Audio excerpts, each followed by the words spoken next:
Comment naît le Sharing Testimony? Alors, le Sharing Testimony est né le 19 février 2021. Disons, la première rencontre du Sharing Testimony a eu lieu le 19 février 2021. Donc, le mouvement est né en février 2021. À la base, c'était pas encore vraiment un mouvement. L'objectif, c'était juste d'inviter une de mes amies, Jessica Letembet, qui est la leader de la communauté des femmes de foi. Je l'avais invitée en fait à venir partager son témoignage de guérison miraculeuse avec quelques femmes. Et je me souviens, ce jour-là, on était 15 femmes, on avait un petit baffle, on avait quelques bouteilles d'eau et un paquet de chewing-gum. C'était ça notre apéritif, un paquet de chewing-gum. Et elle a partagé véritablement son témoignage et des femmes ont été touchées, des femmes ont été marquées. Il y a eu des femmes qui ont renoué leur intimité avec le Seigneur. Il y a eu vraiment des personnes qui ont été transformées au contact en fait de son témoignage. Et à la suite de ça, plein de personnes du coup qui avaient vu les images m'ont demandé c'est quand la prochaine fois, c'est quand la prochaine fois. Moi je me suis dit non mais il n'est pas censé y avoir une prochaine fois, c'était juste un one shot, c'était juste quelque chose que j'ai fait comme ça. Je m'étais dit ok, je vais faire une petite rencontre où une de mes amies va venir partager son témoignage et c'est comme ça que ça a commencé. On est passé de 15 à 20, 30, 50 et au fur et à mesure le mouvement a commencé à grandir. J'aime beaucoup les témoignages, j'aime beaucoup partager ma propre vie en fait. J'avais un blog avant et que j'appelais Nos Petits Carnets, que je tenais avec ma belle-sœur, l'évangéliste Alice. Et dans ce blog, en fait, je racontais un peu ce que je traversais en tant que jeune maman. J'avais raconté les difficultés que j'avais eu à traverser dans le cadre de ma grossesse. Donc, en fait, pour moi, partager le témoignage, partager ce qu'on traverse, ça a toujours été une façon d'aider les autres. Donc, en fait, le Sharing Testimony est venu conforter, en fait, ce cri qu'il y avait à l'intérieur de moi. J'ai toujours vu dans le fait de partager avec les autres ce qu'on traverse, dans le fait de partager son témoignage, un moyen d'aider les autres à s'en sortir dans leur propre situation. Et c'est d'ailleurs pour ça que, on va dire, le slogan du Sharing Testimony, c'est « Ta vie est une solution pour quelqu'un ». Pour moi, en fait, l'objectif, c'est juste de montrer aux autres qui traversent peut-être des choses, qu'ils ne sont pas seuls dans ce qu'ils sont en train de traverser, qu'il y a des personnes qui ont déjà eu à traverser la même chose qu'eux, qui s'en sont sortis d'une façon ou d'une autre, et de mettre en avant, en fait, ces belles histoires qui ont pu se terminer comme dans des contes de fées avec le Seigneur. Ça veut pas dire qu'il n'y a pas eu de difficultés, ça veut pas dire qu'il n'y a pas eu des moments qui étaient véritablement difficiles à vivre, des moments où on pensait qu'on pouvait pas y arriver, mais au final, on y arrive toujours lorsqu'on a le Seigneur. Donc, parce qu'en fait, j'ai toujours aimé ça, en fait. Parler, raconter des histoires, mais pas raconter des histoires fantastiques, raconter des vraies histoires, en fait. Parce que je pense que nous sommes tous un peu comme un livre ouvert. Nous sommes tous la femme à la perte de sang des temps modernes, en fait. Donc, l'histoire que tu traverses, ta vie, en fait, est quelque chose qui peut impacter les autres de manière significative.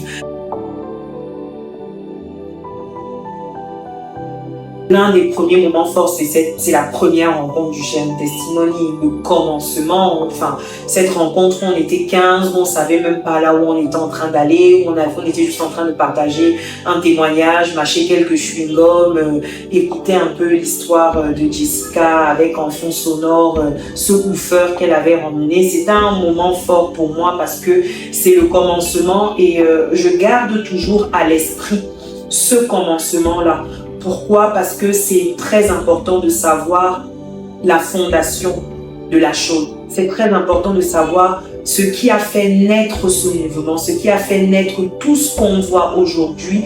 Il faut que ce soit le même cri, que ce soit la même essence, que ce soit la même chose qui se retransmette. Un autre moment fort, j'ai envie de dire, c'est cette rencontre dont je parle, où on était à 400, c'était à Yaoundé. J'avais pas du tout vu cela venir. On a fait la rencontre anniversaire des 1 an du Sharing Testimony au Boons Hotel. Et la rencontre a fait beaucoup de bruit, il y a beaucoup de gens qui ont vu, qui ont dit waouh, on veut participer et bam, on ouvre les inscriptions pour la prochaine rencontre et les inscriptions ne faisaient que monter. Mais en fait, je pense que le Seigneur voulait nous montrer un aperçu de ce que lui, il voit quand il voit le sharing testimony. Et ça m'a permis de prendre conscience de la maturité qu'il faut, spirituelle, sociale, bref, la maturité d'une manière générale qu'il faut pour conduire un mouvement comme celui-là. Je me suis dit, ok, j'ai un petit aperçu de là où le Seigneur a envie de nous emmener et maintenant il est en train de travailler avec nous progressivement pour qu'on puisse arriver là et même bien au-delà. L'un des troisièmes moments forts, je dirais, c'est l'anniversaire des 1 an du Sharing Testimony où j'ai fait la rencontre de Tata Betty, la propriétaire du Boons Hotel. Son témoignage m'a bouleversée. La rencontre que j'ai faite avec elle m'a vraiment enseigné sur l'amour véritable du Seigneur, sur le service et jusqu'aujourd'hui nous cheminons ensemble dans le cadre de l'œuvre du Sharing Testimony. Le Boons qui est comme la maison du Sharing Testimony, j'ai envie de dire, est devenu aujourd'hui véritablement un partenaire réel de ce mouvement. Et je pense que cette rencontre avec cette femme qui est une tata, qui est une maman, qui est une grande sœur, qui est une conseillère, a énormément marqué et transformé ma vie.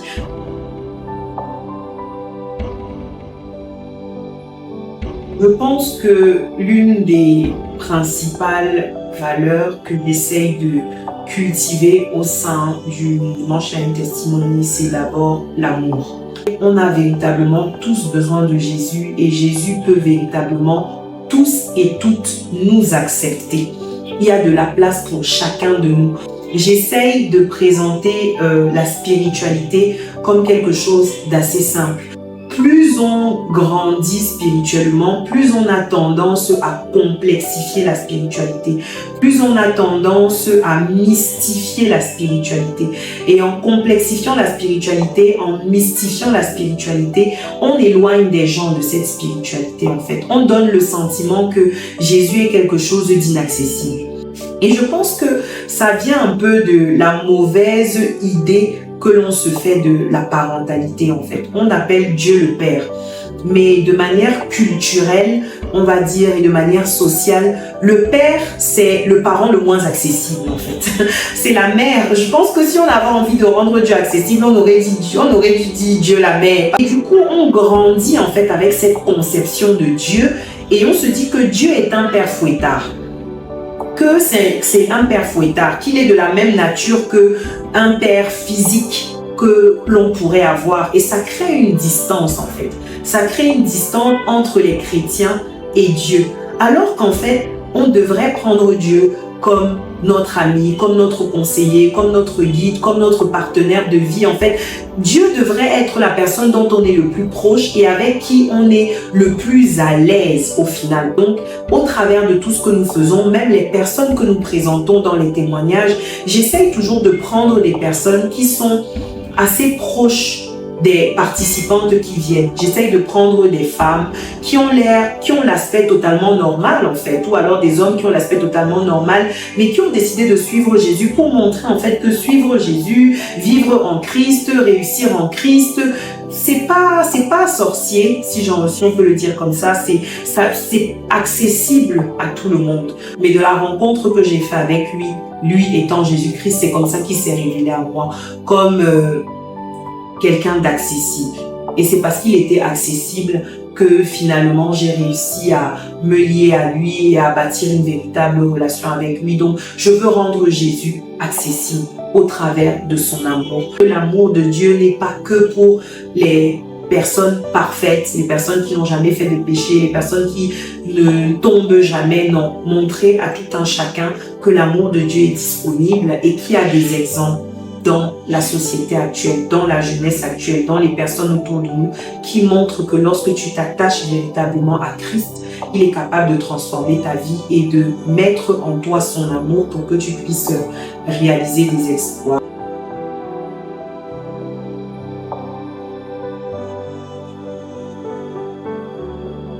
L'un des témoignages qui m'a particulièrement marqué, c'est celui de Tata Betty, comme j'aime l'appeler, la patronne du Boons Hotel, qui avait partagé son témoignage lors du premier anniversaire du Sharing Testimony qui s'était tenu à Yaoundé. Son témoignage m'a marqué. Pourquoi? Parce que il était la manifestation réelle de ce qu'est l'intimité avec le Seigneur. En fait, elle ne parle pas d'un Dieu qu'elle a vu dans la Bible ou quoi que ce soit. Elle parle véritablement d'un Dieu qu'elle vit au quotidien, avec qui elle a une réelle relation, avec qui elle a une réelle intimité, avec qui elle converse. Et ça se ressent en fait. Ça se ressent qu'elle aime tout simplement Dieu et qu'elle fait tout ce qu'elle fait uniquement par amour pour Dieu. L'un des autres témoignages qui m'a également marqué, c'est celui donc de Jessica Letembet, qui est une amie à moi, une amie de longue date, une amie d'enfance, mais qui est également la leader de la communauté des femmes de foi. Son témoignage m'a beaucoup marqué parce que elle a une communauté qui s'appelle Femmes de foi parce qu'elle est vraiment une femme de foi. En fait, sa vie entière est un témoignage de foi. Elle vit par la foi. Parce que vous savez, des fois on dit je vis par la foi, mais c'est plus une récitation qu'une réalité. Mais c'est quelqu'un qui vit vraiment par la foi. Elle croit véritablement à ce que Dieu est capable de faire et sa foi est communicatrice en fait. Ensuite, il y a eu énormément d'autres témoignages dont je pourrais parler. Plutôt que de donner un troisième témoignage, je voudrais rendre grâce à Dieu pour toutes ces personnes-là qui se sont déjà disposées, que ce soit ma sœur Ida Fobasso, qui a la marque Deonware, qui est déjà venue partager à 2 reprises son témoignage dans le cadre du Sharing Testimony, que ce soit même une ancienne leader du Sharing Testimony qui a créé une communauté aujourd'hui qui s'appelle Vanel Onana, qui a la communauté Anointing, qui était également venu partager son témoignage lors d'un Sharing Testimony. Le frère Vidal qui est venu partager son témoignage lors d'un Sharing Testimony. Il y a tellement de personnes, même en France, les personnes qui ont eu à partager leur témoignage. La sœur Christelle Jackson qui est venue, voilà.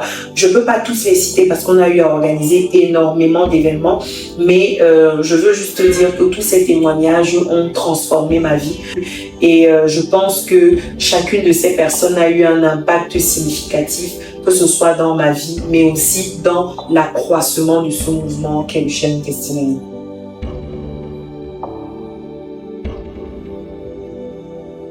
À ce que ces personnes sachent que le Seigneur est toujours là et sera toujours là. Tout ce que tu traverses, je le disais encore dernièrement, les fruits que l'on récolte au travers d'une épreuve sont toujours supérieurs à la difficulté que l'on a pu éprouver lorsqu'on était en train de traverser cette épreuve-là. Moi, je pense qu'on doit toujours continuer à regarder aux fruits que nous récoltons des choses. Je le dis souvent, mettez un peu sur une balance par rapport à toutes les difficultés que vous avez rencontrées. Mettez un peu sur une balance. Quand vous regardez ce que vous avez pu tirer de toutes ces difficultés, qu'est-ce que vous pensez? Et je ne suis pas en train de le dire, je ne le dis pas parce que je n'ai jamais vécu de difficultés. J'ai eu à vivre aussi des difficultés terribles à l'intérieur de ma vie, que ce soit même la perte d'un enfant par exemple, mais cela n'a pas modifié le fait que je pense que Dieu a quand même un plan pour ma vie. Je pense que Dieu a un plan pour ma vie et je pense que toutes ces épreuves, toutes ces difficultés, toutes ces réalités que j'ai pu traverser ont permis de faire de moi la personne que je suis aujourd'hui. Donc j'ai envie de dire à quelqu'un qui m'écoute aujourd'hui, ta vie est réellement une solution pour quelqu'un. C'est véritablement le moment pour toi de prendre la décision de t'attacher à celui qui ne pourra jamais t'abandonner, qui ne pourra jamais faillir. Son nom, c'est Jésus-Christ. Même si tu as le sentiment d'être dans une situation compliquée, une situation délicate, même si tu as l'impression de t'être éloigné de lui, même si tu as l'impression de ne pas être perfecte, même si tu as l'impression de ne pas être celle que tu devrais être, le Seigneur est capable de faire quelque chose avec toi, d'écrire une nouvelle histoire avec toi. Tu es capable d'impacter véritablement ton entourage, ta génération et ta vie.